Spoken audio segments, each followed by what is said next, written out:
For this project, I started with a 12 by 12 inch picture frame that I had picked up at a garage sale for $1. I actually picked up two for $1 each. I flipped it over, I took the clips out of the back, I took the backing off the back, I took the glass out of it, and I tried to clean up around the back of it. That's the only problem with using old picture frames, is there's a lot of cleanup work of the back of it, and I pretty much cleaned it up. Then I used regular Elmer's glue and put it around the perimeter of the back of the frame where the glass would sit. Then I replaced the glass and took Elmer's glue one more time and put it around the perimeter of the back of the frame, this time on top of the glass around the edges.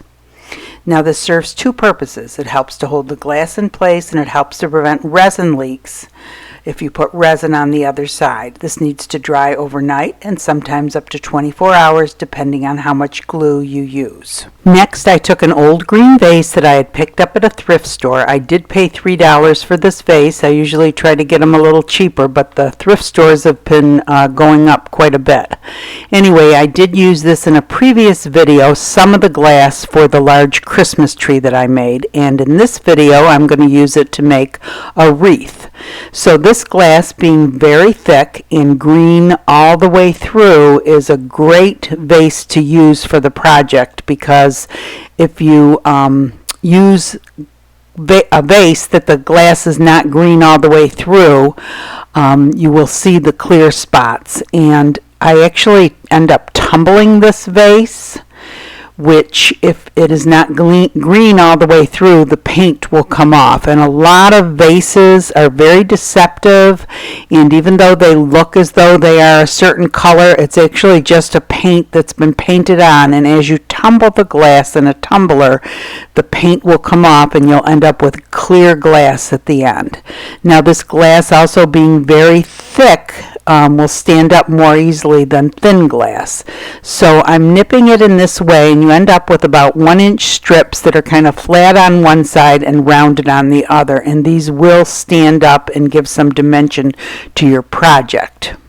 So you continue to nip it until you either have enough glass or you're all done with the vase.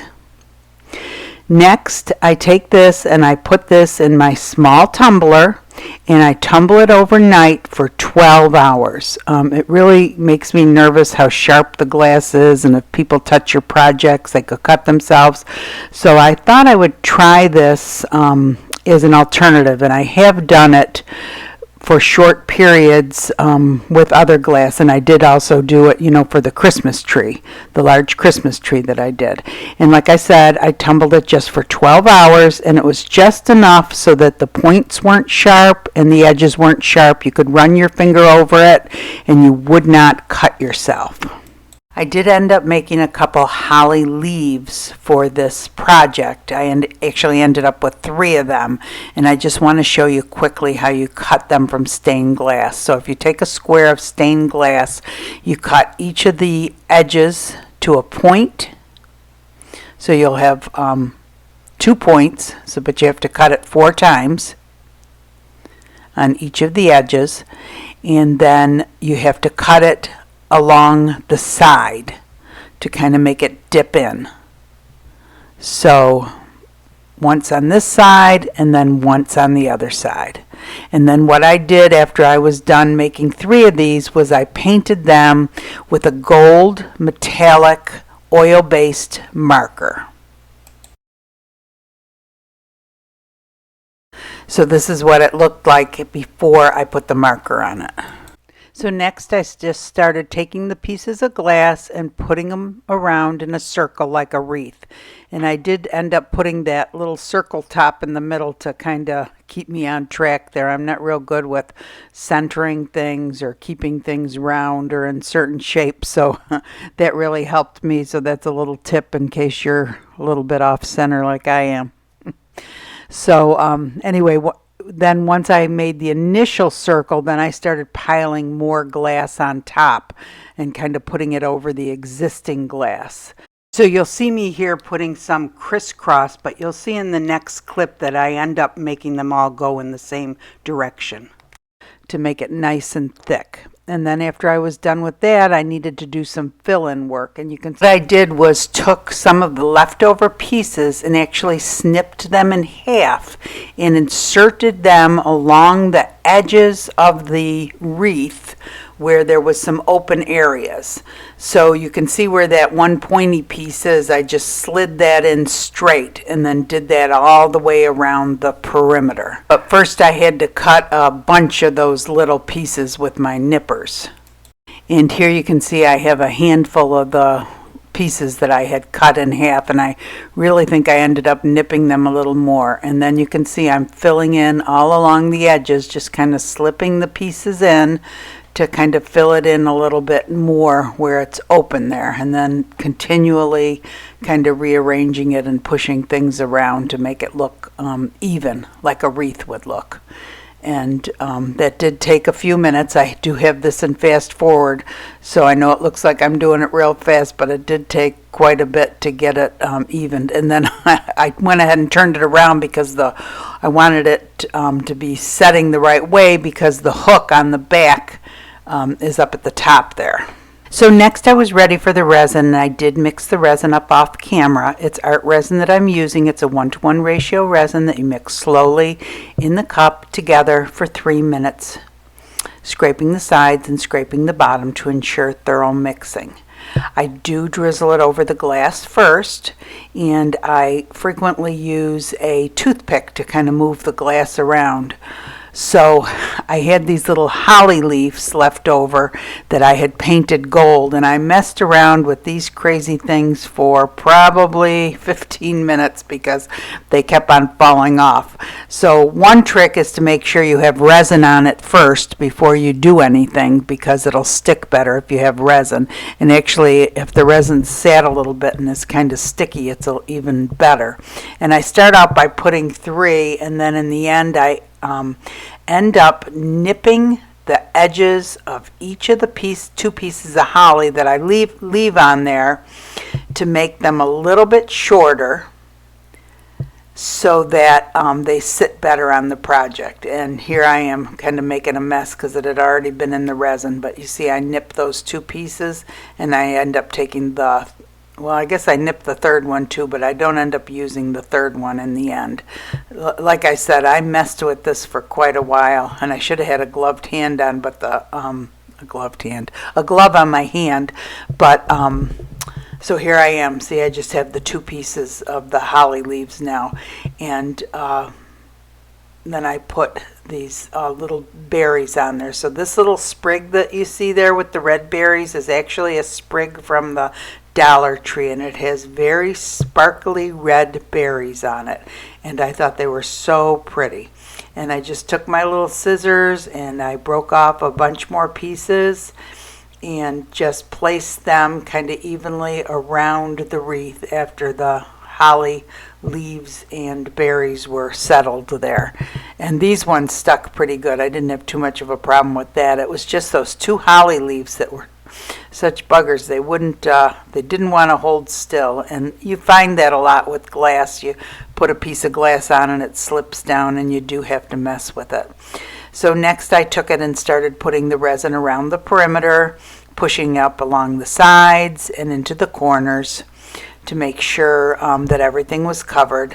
It's supposed to be self-leveling, but again, you have got to push the resin around yourself to make sure everything is covered, or you'll find out you have empty spots there.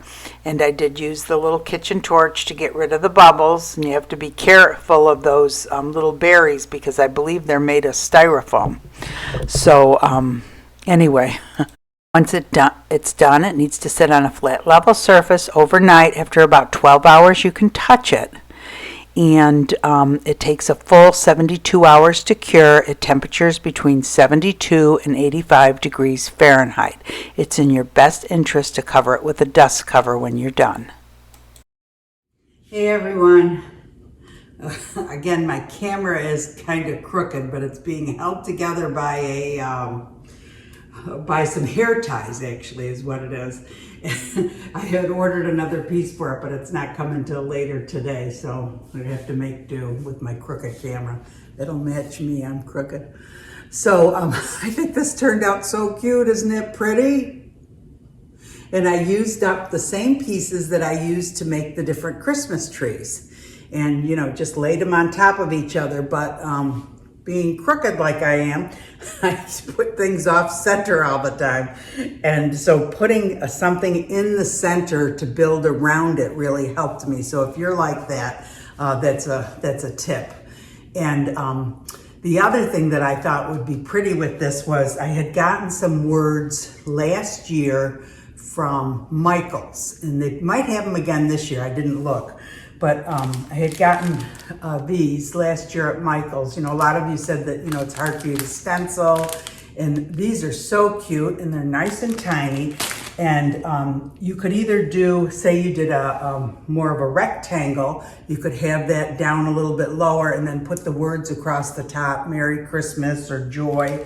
See, I have this one that says Joy, that would have fit perfect right in the middle, but doesn't that look weird? It looks like J-A-Y because this part should be up at the top, right? Am I reading it wrong?